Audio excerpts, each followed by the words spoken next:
انقلاب کے لیے جان ہم لٹائیں گے، مصطفی نظام کو اس وطن میں لائیں گے، انقلاب کے لیے جان ہم لٹائیں گے، جوانیاں لٹائیں گے، انقلاب لائیں گے، ہمارے ذہن میں یہ بات واضح رہنی چاہیے کہ تحریک منہاج القرآن کے پلیٹ فارم سے روحانی اجتماع منعقد کیا جا رہا ہو، روحانی شب بیداری کا انعقاد ہو رہا ہو، تربیتی نشستیں منعقد کی جا رہی ہوں، تحریک منہاج القرآن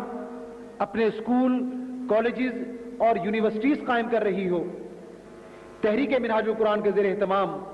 لائبریریز کا نیٹ ورک بچھایا جا رہا ہو، تحریک منہاج القرآن کے زیر اہتمام کسی بھی نوعیت کی کوئی بھی ایکٹیویٹی ہو، ہمارا ایک منتہی مقصود ہوتا ہے، ہماری ایک منزل ہوتی ہے، ہمارا ایک مقصود ہوتا ہے، جس کے لیے اگر روحانی اجتماع منعقد ہوتا ہے تو اسی منزل کے لیے، اگر تربیتی نشست کا انعقاد ہوتا ہے تو اسی منزل کے لیے، اگر لائبریری کا قیام عمل میں لایا جاتا ہے تو اسی منزل کے لیے، اگر ہم اسکول یا کالج قائم کرتے ہیں تو اسی منزل کے لیے، اگر ہم کسی تنظیم سازی کا عمل مکمل کرتے ہیں تو اسی منزل کے لیے، اگر ہماری سیاسی ایکٹیویٹی ہوتی ہے تو اسی منزل کے لیے، اس لیے کہ تحریک منہاج القرآن کا ایک الٹیمیٹ گول ہے، تحریک منہاج القرآن کا ایک منتہی مقصود ہے، تحریک منہاج القرآن کی ایک منزل مقصود ہے، اور یاد رکھیے ہم نے اپنی منزل مقصود اپنے ذہن کے مطابق متعین نہیں کی، ہم نے اپنی منزل کا تعین اپنے ذہن کے مطابق نہیں کیا، ہم نے اپنے الٹیمیٹ گول کا تعین اپنی اسٹریٹجی کے مطابق طے نہیں کیا، بلکہ ہمارا منزل مقصود وہی ہے جو ہمارے آقا کی منزل مقصود تھی، ہمارا الٹیمیٹ گول وہی ہے جو ہمارے آقا کا الٹیمیٹ گول تھا، ہمارا مقصود وہی ہے جو ہمارے آقا اور صحابہ کرام کا مقصود تھا، اور وہ مقصود کیا تھا؟ وہ مقصود صرف اور صرف ایک ہی تھا، آقا نے اگر تبلیغ فرمائی تو اسی مقصود کے لیے، آقا نے اگر تزکیہ فرمایا تو اسی مقصود کے لیے، آقا نے اگر جہاد فرمایا تو اسی مقصود کے لیے، آقا نے اگر تنظیم فرمائی تو اسی مقصود کے لیے، آقا نے اپنے لوگوں کو عزم دیا تو اسی مقصود کے لیے، اور آقا نے کربلا میں اگر پورا خانوادہ شہید کروایا تو اسی مقصود کے لیے، اور وہ مقصود تھا لِيُظْهِرَهُ عَلَى الدِّينِ كُلِّهِ، کہ اللہ کے اس نظام کو دنیا کے تمام نظاموں پر غالب کر دیا جائے، اسلام کو دنیا پر تمکنت عطا کیا جائے، اسلام کو دنیا میں وقار عطا کیا جائے، لہذا ہماری بھی منزل مقصود وہی ہے جو ہمارے آقا اور مولا کی منزل مقصود ہے۔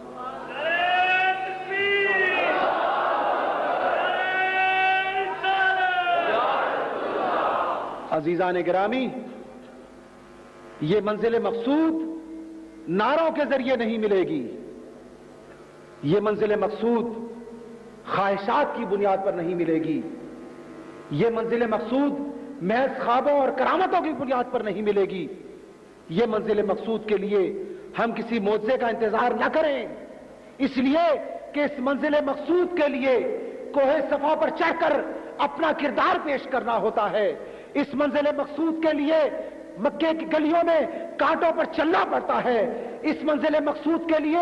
اپنے جسم اطہر پر آقا نے کوڑے کو سہا، اس منزل مقصود کے لیے طائف کے بازاروں میں جا کر اپنے جسم مبارک کو لہو لعان کروانا پڑتا ہے، اس منزل کے لیے اپنے رشتے دار چھوڑنے پڑتے ہیں، اپنا گھر بار چھوڑنا پڑتا ہے، اپنے بیوی بچے چھوڑنا پڑتے ہیں، اس منزل کے لیے اپنا گھر بار چھوڑنا پڑتا ہے، اس منزل کے لیے در بدر ہونا پڑتا ہے، اس منزل کے لیے کبھی کوہ صفا پر چڑھنا پڑتا ہے، کبھی غار ہیرا میں چلے کاٹنا پڑتے ہیں، اور کبھی غار ثور میں جا کر جان بچانا پڑتی ہے، اس منزل مقصود کے لیے مکے کو چھوڑ کر مدینے کا سفر کرنا ہوتا ہے، اس منزل مقصود کے لیے مواقعات مدینہ کا قیام عمل میں آتا ہے، اسی منزل مقصود کے لیے کبھی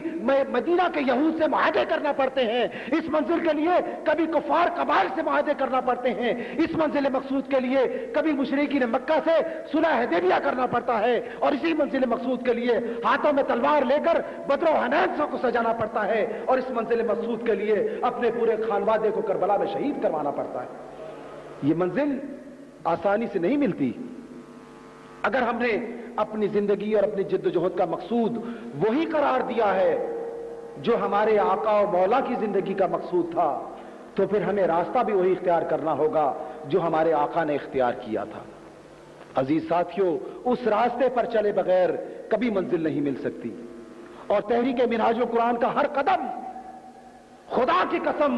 تحریک منہاج القرآن کا ہر قدم آقا کے اسوہ کے مطابق ہے۔ کسی کو سمجھ آئے یا نہ آئے، لیکن یہ یقین رکھیے کہ تحریک کا ہر قدم آقا کے اسوہ کے مطابق ہے۔ آقا نے کیا افرادی قوت کو حاصل کرنے کے لیے، کیا لوگوں تک پیغام پہنچانے کے لیے آقا نے میلوں اور ٹھیلوں کے چکر نہیں لگائے؟ بتائیے، کیا آقا میلوں میں انجوائے کرنے کے لیے جاتے تھے؟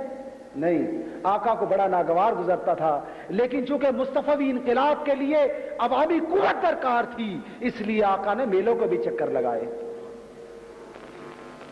کیا آقا کو اس وقت جب آقا کی پنڈلیوں پر پتھر مارے جا رہے تھے اور آپ کے نالان مبارکہ خون سے تربتر ہو رہے تھے،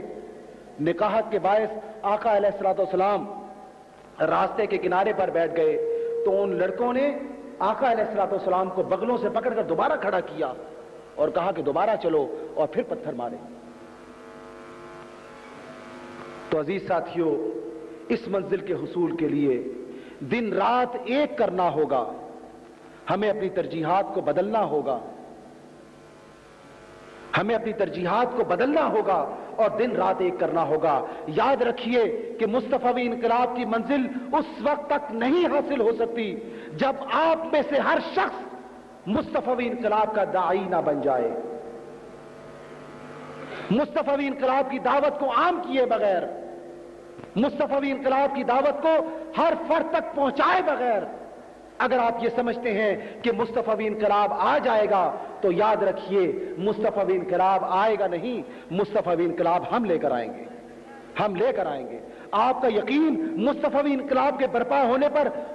کامل ہونا چاہیے، لیکن یقین کا مطلب یہ نہیں کہ مصطفی انقلاب آئے گا، بلکہ یقین کا مطلب یہ ہے کہ ہم مصطفی انقلاب لائیں گے،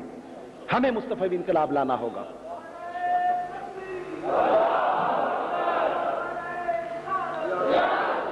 اس مصطفی انقلاب کی منزل کو حاصل کرنے کے لیے کیا آپ میں سے ہر شخص اس مصطفی انقلاب کا داعی بننے کا عزم کرتا ہے؟ ہاتھ کھڑا کیجئے۔ یاد رکھیے، یہ صرف تحریک کا تقاضا نہیں ہے، بلکہ آقا علیہ السلام نے فرمایا کہ میری امت کا ہر شخص میرے دین کا مبلغ بن جائے۔ آپ میں سے ہر شخص آقا علیہ السلام کے حکم کے تحت بھی مبلغ بننے کا پابند ہے، اور تحریک منہاج القرآن نے آپ کے لیے مبلغ بننا کتنا آسان کر دیا، کتنا آسان کر دیا کہ اگر کسی کے پاس علم کی کمی ہے تو نہ گھبرائے، کسی کے پاس اعتماد کی کمی ہے تو نہ گھبرائے، کسی کے پاس فن خطابت کی کمی ہے تو نہ گھبرائے، بلکہ تحریک منہاج القرآن نے یہ عمل اس طرح آسان کر دیا کہ آپ کو قائد انقلاب کے آڈیو ویڈیو خطابات کی صورت میں اتنا بڑا سرمایہ آپ کے ہاتھ میں دے دیا کہ آپ میں سے ہر شخص اپنی جیب میں کیسٹ ڈال کر اپنے دوست سے یہ تو کہہ سکتا ہے کہ یہ کیسٹ لے کر سن لینا۔ بتائیے، اتنا کہہ سکتے ہیں کہ نہیں کہہ سکتے؟ کہہ سکتے ہیں۔ اس کے لیے کسی بہت بڑی تربیت کی ضرورت نہیں ہے، کسی بہت بڑے علم کی ضرورت نہیں ہے، کسی بہت زیادہ تجربے کی ضرورت نہیں ہے، صرف ایک چیز کی ضرورت ہے، اور وہ ہے درد۔ اگر درد ہوگا تو آپ اس مشن کے داعی بن جائیں گے، اور اگر درد نہیں ہوگا تو 100 رکاوٹیں آپ کے سامنے آ کھڑی ہوں گی۔ طاہر القادری ہے